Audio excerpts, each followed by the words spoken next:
Aquí estamos en la Pauta B con harto tema que conversar. Está con nosotros Claudia Álamo, como todos los jueves, y en esta pandemia modalidad online. Hola, Claudia, ¿cómo estás? ¿Cómo están? ¿Qué Bien. tal? Muy bien, ¿ustedes? Bien, gracias. Después comentamos tu entrevista ahí, que tiene harto de contingente en el The Clinic. Está con nosotros Andrés Vial. ¿Cómo estás? Claudia Álamo, ¿cómo te va tanto tiempo? ¿Cómo te va? Cariño Hace 10 mío, minutos que no te mi escuchaba. partner. ¿Cómo estamos? Mi partner Primera pauta ahí que máximo. Compañeros compartimos. de trabajo en Sí, Radio Concierto. Bueno, evidentemente Mirna, que está desde temprano con nosotros en las noticias. Solamente Mirna. Mirna fue al baño, parece. Mirna. Y se suma momentáneamente y esporádicamente Pancho Zugarret, porque está con mucho suspenso el tenis, ¿no? Sufrimiento garantizado para el partido de Cristian Garín en la segunda ronda de Roland Garros. Ya llevamos 2 horas y 51 minutos de juego. El panorama es favorable en todo caso para el chileno, que es 19 del Orbe. Recordemos, se está enfrentando al australiano Mark Polmans, que es 122 del planeta. Perdió el primero Garín 7-6, ganó el segundo 6-2, está en el tiebreak del tercero y Garín está 6-3 con 3 puntos de set. En todo caso no se puede cantar victoria hasta el final, porque recordemos que también desperdició 4 puntos de set en el juego anterior, que fue larguísimo. Y claro, el partido está muy disputado, esperemos que pueda abrochar Garín, que se pondría 2-1 y claro, a la espera de poder ganar el último set y avanzar a la próxima ronda, que es una valla que no ha podido salvar hasta ahora Garín en los Grand Slam. Siempre ha llegado hasta esta segunda ronda, hasta ahí se queda. Esta sería la primera vez si es que puede avanzar a la próxima fase del Abierto parisino. De hecho, ahora en este momento lo consigue. 7-3 gana el tiebreak del tercero, por lo tanto Garín está arriba 2-1, 6-7, 6-2 y 7-6 al marcador. Es raro un Roland Garros en octubre, ¿eh? Es rarísimo. Claro, como todo ahora. Rarísimo, y además con la situación de que hay muy poco público, muy restringido, y es por ello que las canchas, a pesar de que esta es una cancha lateral, muy poca presencia de público, casi prácticamente los entrenadores solamente pueden ver y advertir de la presencia de sus jugadores en la cancha. El resto, de verdad que es increíble el escenario en el que se da un Roland Garros, que además ha tenido muchas críticas por parte de los propios jugadores por el cambio de pelotas. Ustedes se enteraron de eso, ¿no? Cambiaron la marca de las pelotas con las que se jugaba y muchos se han quejado que son más pesadas de lo normal. O sea, Como para que unos serían cambiaron iguales. la marca de pelota la o marca el tipo de de pelota, pelota. la marca de pelota. Y con eso también Yo la única que conozco son las Dunlop. Están las Penn. están las Wilson. Las Wilson.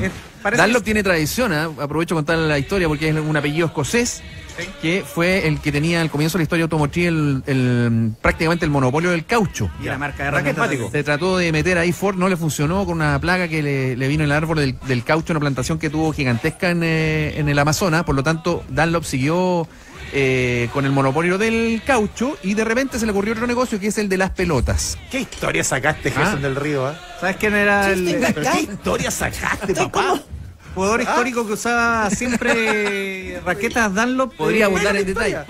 detalles, pero... ¿eh? Gerson, el hombre que usaba siempre Dunlop, John McEnroe.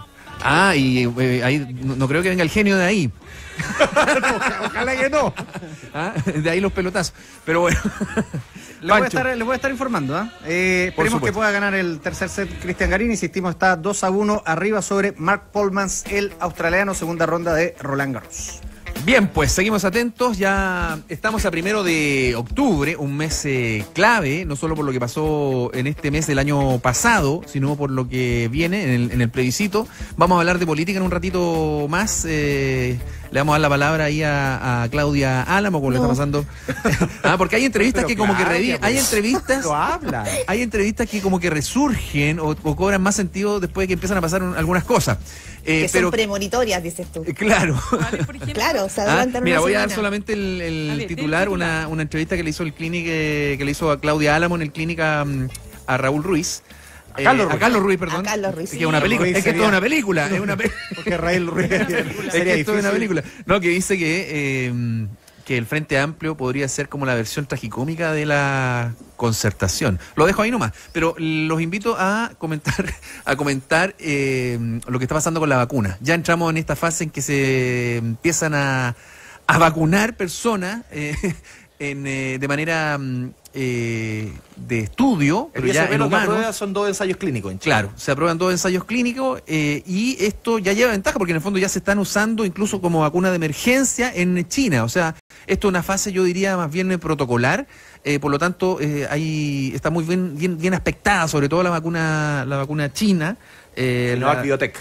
Claro, y nada, pues yo creo que eso genera sin duda optimismo, es un tema de alto interés global y lo que está por verse son los plazos en que comenzaría la vacunación a la población en general, sobre todo comenzando a buscar las personas, porque ayer me tocaba conversar, Gerson, con el doctor Miguel O'Ryan, lo comentábamos también con la Claudia en concierto, que ahora son 2 laboratorios, podrían llegar a ser hasta 6 laboratorios que podrían hacer esta fase clínica, este ensayo clínico en nuestro país, y el reclutamiento, podríamos decir, de voluntarios, podría ser gente que se vaya a ofrecer voluntariamente, valga la redundancia, o que los mismos laboratorios vayan a buscar cierto tipo de personas que también voluntariamente tienen que acceder a este ensayo clínico. De todas formas, podría ser entre 1.000 y 4.000 personas por ensayo, pero esto nos deja bien aspectados también en la posibilidad de poder acceder con mayor facilidad a estas inoculaciones. Sí, ¿Ustedes estarían dispuestos, chiquillos? Yo al tiro, yo toque. paso el brazo al tiro. Sí, al toque. No, en serio, Sí, Gerson. por supuesto. La Claudia Arruga, yo sé. Pero por supuesto. No, yo... Hay que contribuir yo creo que hay a esto. mucho voluntario, no creo que sea necesario mi aporte. Arrugona. Buena salida, Arrugona. Claudia. Buena. Está bien, hay mucho voluntario, 3.000, 4.000, ¿para qué uno más? Oye, aquí nos No, contaba que el le rector. asusta la vacuna. Te asusto a mí me Me gusta hasta asusto. cuando me sacan sangre ver cómo Ay, se ¿cómo ella. Mentira, No, no, me gusta, ella. me provoca algo. Pero ¿cómo te va a gustar? Sí, Que yo lo ya. encuentro espantoso. Me voy una vez al mes a sacar sangre. Oye, A lo Barnabas Collins. Claro. Oye, pero hay una cosa que es bueno tener en cuenta, porque uno dice, ¿cómo no coinciden los plazos de observaciones de los casos de los voluntarios? Porque el seguimiento va a ser como por 25 meses, más de un año. Entonces dice, bueno, vamos a tener que esperar a que termine la observación y si hubo algún resultado positivo o negativo en esas personas, no, se traslapan los plazos, nos decía quien ha sido prácticamente un espolón de prueba en el tema de la vacuna en Chile, que ha sido el rector Sánchez de la Católica, y además nos decía que esto ya tiene un avance muy positivo y ya se está ocupando, insisto, como vacuna de emergencia en China. O sea que incluso podrían traslaparse con los grupos más objetivos, porque primero son gente que no ha tenido virus, que no tiene ninguna enfermedad de base, ni diabetes, ni las embarazadas, ni tercera edad. Ese es más o menos el grupo que van a buscar para la experimentación en humanos, o el chequeo en humanos. Pero después viene lo mismo en la fase el grupo objetivo, es decir, van a vacunar a gente que tenga diabetes, van a vacunar a gente de la tercera edad. A los grupos de riesgo. A los grupos de riesgo en una etapa todavía de clínica. Y después viene lo otro. Pero se pueden ir trasladando etapas, pero insisto, hay que medir bien ahí el tema no solamente de la eficacia, la seguridad es muy importante. Y también otra cosa, las expectativas. Nosotros hablábamos ahora con Andrés Vial en la concierto con Juan Carlos Said, que sabemos que ha sido un doctor que ha estado tomándole el pulso así minuto a minuto al coronavirus, y decía, está súper bien, pero ojo, no nos hagamos tantas expectativas. No es que en marzo vamos a tener una vacuna y vamos a estar todos ok, sino que este es un proceso. La buena noticia es que Chile se hace cargo de tener una vacuna, porque recordemos que hasta ahora lo que había era que Argentina y México iban a ser los entes para proveer vacuna en América Latina. Esa es una buena noticia, el trabajo que se empieza a hacer en Chile, porque todo indica que esta no será la única pandemia. O sea, fabricar vacuna en Chile. Cachirulo. Claro, pero eso sí que es largo, ahí en la laguna Cachirulo. No, mira, ayer nos dijo que aquí no éramos la tiene cómo Enagua, hacerse Cachirulo, estábamos en el vuelo de la Enagua de la OCDE y hoy día nos dice Cachirulo. ¿Qué Claudia, está pasando, Claudia? habla de pichiruche. Ando con la imagen de mi abuelita encima. En agua, cachiruque, ¿cómo se Oigan, dice? chiquillos, pero ya Cachiruche. que ponen el tema, Juegue. ¿quién se está haciendo cachirulo? Es la centro derecha que logró finalmente llegar a acuerdo para sus primarias, mirando desde el palco, por supuesto, como la oposición. ¿Y al otro lado peinan la muñeca, dices tú? O sea, yo quiero que Claudia nos cuente, porque Claudia entrevistó a un referente del Frente Amplio, yo no sé si hoy día él se siente cercano o no, Carlos Ruiz, académico de la Universidad de Chile, sociólogo, en fin. Pregunto, ¿te parece que esa entrevista que tú le hiciste la semana pasada, si no me equivoco, Claudia? Bueno, hablemos entonces del retorno a clase del Frente Amplio. Ya, pues, Oiga. ¿qué pasó, pues? Claudia, cuéntanos un poquito cómo lo ves tú. A ver, Explicándole a la gente lo que pasó ayer, Sí. porque es bien enredoso. La entrevista es digamos, dejémoslo como un capítulo aparte, porque en el fondo quizás permite la reflexión para entender cómo se está moviendo el Frente Amplio. Y lo que pasó ayer tiene que ver con la política, y yo creo que no con la política con mayúsculas, sino con la política escrita en minúscula. Se estaba llegando al plazo final para hacer la negociación de pactos y alianzas para enfrentar las próximas elecciones municipales y de gobernadores regionales. Ya se sabía que el Frente Amplio estaba quebrado o se resistía a llegar a un acuerdo, digamos, con los más viejos de la centroizquierda, que es la extrema mayoría, Partido Socialista, PPD, Democracia Cristiana. Lo que pasó ayer y que quebró la mesa de negociaciones, porque lo que ellos dicen es que hasta el martes de la noche había un pacto avanzado, y lo que pasó ayer es que al parecer hubo una propuesta del Partido Comunista pidiendo blindaje en algunas comunas, eso habría tensionado la conversación, y tipo 4:30, un grupo de jóvenes del Frente Amplio desapareció. Los de la Concertación, que son medios malulos, dijeron que habían ido, pidieron permiso para ir al baño, y estaban en el CERVEL inscribiendo sus candidaturas aparte. O sea, había un grupo del Frente Amplio negociando en una mesa y había otro grupo del Frente Amplio en el CERVEL ya inscribiéndose. Eso rompió evidentemente la mesa de negociaciones. Complejo. Pero eso es como lo grueso. Y que finalmente es el reflejo de lo que todos sabemos.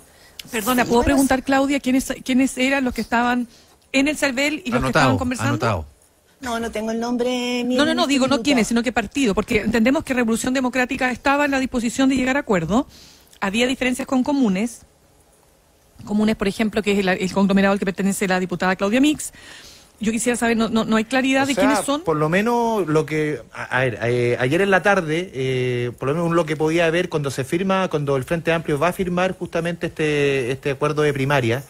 ¿Quiénes estaban? Estaba el presidente de Comunes, estaba la presidenta de Revolución Democrática, estaban varios referentes un poco del Frente Amplio, que fueron los que, de acuerdo a la información que uno también conversa con los colegas que estuvieron ahí en las afueras del Partido Socialista, donde se estaba haciendo justamente la reunión de la oposición, en que principalmente presidentes y secretarios generales, según lo que dicen nuestros colegas, van hacia el CERVEL, y los que se quedan son de alguna forma mandos medios en la negociación, y ahí se separan un poco las aguas, y es incluso en la misma ex concertación, dicen los ex nueva mayoría, que los que quedaron en la mesa, ellos acusan que eran meros paros blancos. Aquí habían estaban atacando en dos frentes para no quedar sin pan ni pedazo, y hoy día también conversamos con Fuad Chaín, y también era súper duro respecto a eso, de que no se podía estar en dos partes a la misma vez.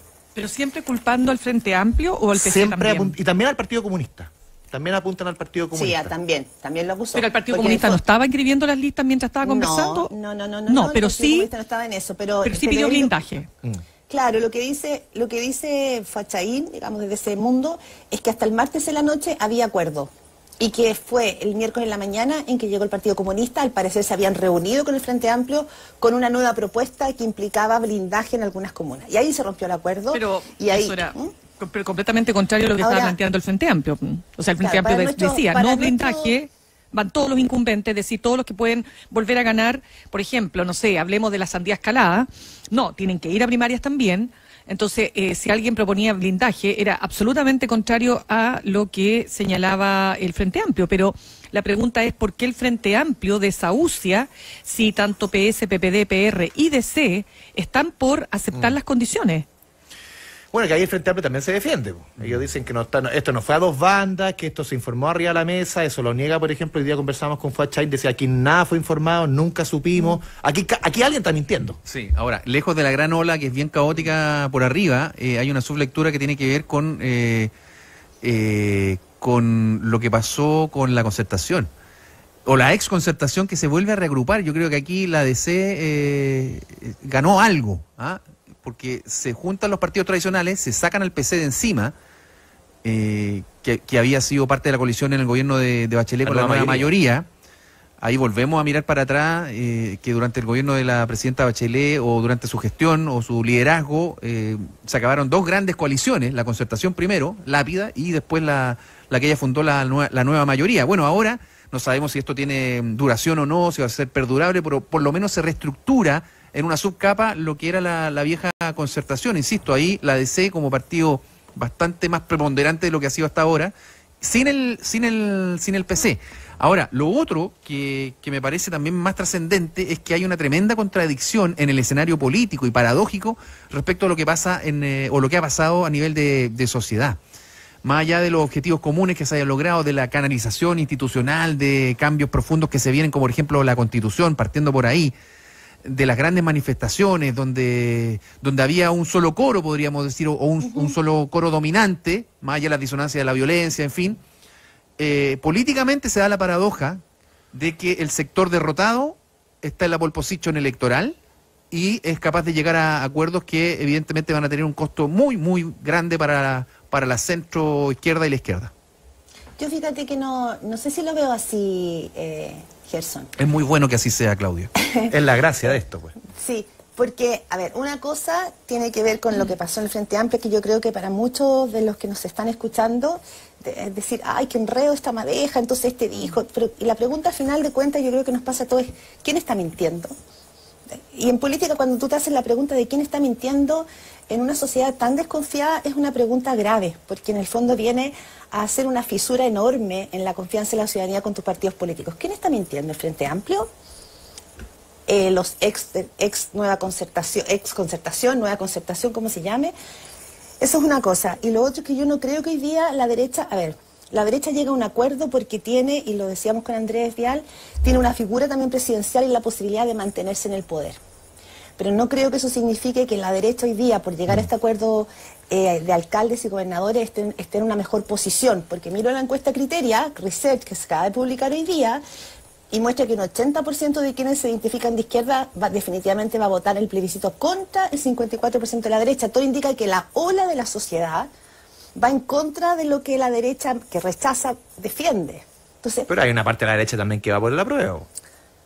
Por eso, claro, por eso. Entonces yo creo que la ciudadanía quiere unidad, pero no sé si está mirando a los partidos políticos como que ahí se juega su destino.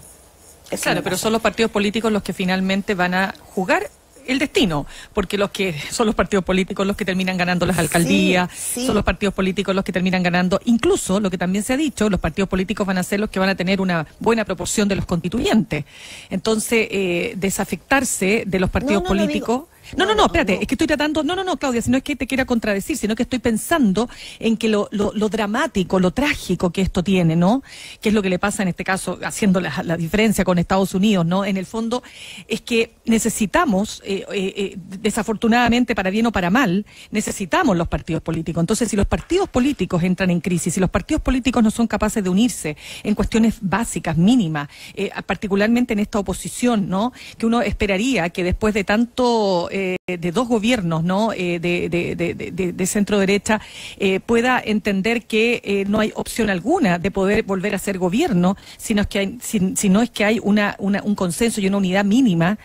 Otros dirán no nos interesa ser gobierno. Yo entrevistaba a Gabriel Boric el otro día, el diputado, y él decía, bueno, es que nosotros no estamos preocupados de ser gobierno, estamos preocupados de avanzar, ya, pero está bien, pero incluso si no quieres ser gobierno, pero quieres avanzar en tu proyecto político, solo no vas a lograr avanzar. Entonces, de nuevo la misma lógica, ¿no? Si nos empezamos a nichar o si empezamos a entender o creer que estamos igual que en la Federación Estudiantil de la Universidad de Chile, la FECH, o en la FEUC, no sé, o en la CONFECH, y no entender que tú estás tienes una responsabilidad mucho mayor, y por eso creo que lo que pasó ayer es súper preocupante, porque en el fondo nos habla de inmadurez política. No quiero solo responsabilizar al Frente Amplio, yo creo que el Frente Amplio tiene una responsabilidad, el PC tiene otra, probablemente los partidos de la nueva mayoría, ex nueva mayoría, también tienen una responsabilidad, pero sin duda que aquí faltó capacidad. Yo diría que se resume desde mi punto de vista con una sola frase: capacidad de mirar la política en el largo plazo. Sí. Oye, a propósito de lo que tú estabas comentando, les quiero invitar, Claudia, Mirna, Andrés, a cambiar un poco de tema. Pero déjame decir una cosita al respecto, que yo estoy de acuerdo que todo el mundo sabe que la democracia con partidos políticos sólidos es la aspiración de las sociedades modernas, que no hay de otra. Pero todos sabemos, y lo dice Carlos Ruiz, que el gran problema en Chile es que hay un abismo entre la sociedad que se movilizó el 18 de octubre y la actual política. Lo que está pasando hoy día en la centroizquierda, en mi parecer, que me ha tocado reportear política de los últimos 20, 25 años, es solamente lo que sucede. La verdad es que el Frente Amplio mira con desdén, los mira por debajo del hombro a estos señores de la exconcertación, porque los encuentra que son unos viejos gordotes que negociaron toda su vida, que transaron. Y los señores de la exconcertación se dividen entre los que quieren ser amiguis del Frente Amplio y los que consideran que estos niñitos infantiles no sirven para nada. Entonces, lo de ayer era claramente un acto de responsabilidad política por un pacto, pero la verdad es que ellos no tienen por dónde llevarse bien ni por dónde encontrar acuerdos, porque se miran con sospecha y con un cierto desprecio de lado y lado. O sea, eso es muy común en política en todo el mundo. De hecho, cómo se entendía que la DC estuviera en el mismo pacto con la DC, con el PC. La instrumentalización, digamos, es pragmatismo, y eso puede ser. Pero lo otro, tiene toda la razón Claudia, porque acá se produjo no un quiebre, sino un cisma epistemológico. O sea, acá no hay vuelta atrás, al parecer, por lo menos en muchos años. Mirna, sobre todo Mirna y Claudia, hablemos de Mafalda. Hablemos de Mafalda, refresquemos. Ayer fue un refresh, pese a la noticia triste de la muerte de Quino. Mira, ahí estaba cuando se animaba. ¿Ah? ¡Qué recuerdo! Oye, personaje favorito. Sí, pero mira, además fue un revival porque todos sí. Ayer tenían su tira favorita, su reflexión favorita de esta niña. Parece el Frente Amplio, que de aparente madurez, pero que mantiene intacta su inocencia e ingenuidad. ¿Qué les pasó? ¿Cómo vivieron esto ustedes, sobre todo? Ay, me da pena. ¿Ah? No, yo creo que la Mafalda es un personaje entrañable. Yo creo que, ¿saben qué? Ustedes... Mafalda sería del Frente Amplio, ¿no? No creo. Habría que preguntarle, ¿ah? No respondan. Pero pensemos una cosa, fíjate que Quino produce Mafalda entre los años 64 y, si no me equivoco, 73, 73. Entonces, imaginémonos la capacidad de Quino para mirar el mundo y su capacidad de visión vanguardista para la época. Porque Mafalda es un personaje inmortal, que puedes ponerlo hoy día perfectamente, y lo puedes poner en los 70, y lo puedes poner en los 60, y en los 80, y en los 90, y en los 2000. Es maravilloso lo que hizo Quino, generando con esta niñita súper dotada, porque es un personaje de una niñita con una inteligencia superior, absolutamente destacada, mujer, niña, en una época en que los niños, no olvidemos, eran objetos de derechos, no eran sujetos de derechos. Por eso digo que importante es esa visión de Quino en los 60, para mirar a la mujer, a la niña, en ese empoderamiento. Imagínense cuánto iba a pasar, cuántas décadas iban a ocurrir iban a tener que pasar para que las mujeres pudiéramos llegar a ese nivel de empoderamiento que tiene Mafalda. Personaje favorito, insisto en la pregunta. Manolito, siempre. Manolito, un crack. Yo Manolito siempre, y él representa... Mafalda y libertad. Y hay una frase... ¿Libertad? Bueno, no solo tiene esto que dice Mirna, que además en España sacaron un libro justamente sobre el rol de Mafalda en el feminismo, sino que yo creo que lo que tenía Quino es que era un sociólogo de la sociedad, y él, una de sus últimas entrevistas, dice que a él le costaba mucho hacer estas tiras, porque en el fondo él tenía que reflejar lo que veía en la sociedad, y eso es lo que hace. Y me gusta mucho también esta mirada existencial que Quino le da a sus personajes. No tuvo hijos, pero wow, deja a Mafalda, digamos, como hija insigne, y tiene esta cosa existencial, ¿no? Hay una que me gusta mucho que dice, al final, ¿cómo es el asunto? ¿Uno va llevando su vida adelante o la vida se lo lleva por delante a uno? Eso es súper existencial, y probablemente nos pasa a todos más de alguna vez, que la vida te va llevando por delante. Sin duda. Bueno, hay muchas tiras que son favoritas de cada uno. No, a mí me gusta una reflexión que la vida debería ser al revés. Que uno debería empezar muriendo y, bueno, después de hacer todo el recorrido, uno se debería ir del mundo en un orgasmo. Oye, ¿y Susanita? Susanita, preocupada de la ropa, preocupada de cosas más banales, más superficiales, pero igual linda la contraposición, pues, de esta niñita intelectual que está siempre preocupada del mundo y de su devenir, y la Susanita preocupada, pucha, ¿con qué me he visto? ¿Qué ropa me combina mejor? No, lo encuentro súper, o sea, es que yo encuentro que la construcción de los personajes es muy bien hecha. Por ejemplo, Manolito es contrario a Felipe, porque Felipe es más soñador, un poco más. Manolito es todo lo pragmático, es como el capitalismo, es como el tipo que el hijo del almacenero, el que quiere crecer y quiere ganar y quiere winner. El otro es más soñador, es como más idealista. entretenido cómo va construyendo ese mundo que yo creo que cuando éramos más niños quizás no entendíamos tanto a cabalidad lo que era Mafalda como uno lo va entendiendo después. Sí. Bueno, y Oye, la mamá de Mafalda, la pobre que no se saca la mugre trabajando en la Sí, casa, pues. que no para en todo el día. Qué buena esa frase cuando a Mafalda, la mamá lavando plato y todo, le dice, mamá, ¿cómo era tu vida cuando tenías vida? Oh, tremendo. Solo las mujeres podemos saber qué significa eso. o uno cuando está le como- pregunta cuando uno empieza a ser vieja, mamá, ¿cuándo uno empieza a ser vieja? Le dice, no, lo importante no es la edad, Mafalda, lo importante es el espíritu. ¿Y cuándo el espíritu empieza a usar maquillaje? No, te pasaste. Oye, no, yo, bueno, me quedó grabado, evidentemente, no solo algunas tiras, sino el rol de Mafalda durante los años duros, que fue una válvula de escape tremenda, tanto así que era mirada con sospecha por la autoridad, intentos de censura hubo, y fue, insisto, una válvula de escape porque es un personaje además muy político. Claro, tenía una de intención ahí muy sutil, y esa es la gracia, en dejar mensajes súper grabados. Fíjate, todavía estamos hablando de cosas que, y escuchando también, que se desarrollaron, se crearon en los 70. ¿Qué les parece si vamos a una pausa para volver a la realidad? A la cruda realidad. Pausa. Vamos, pues, pero no sin antes, ¿te parece, Gerson, saludar a nuestros auspiciadores? Buenos días, auspiciadores.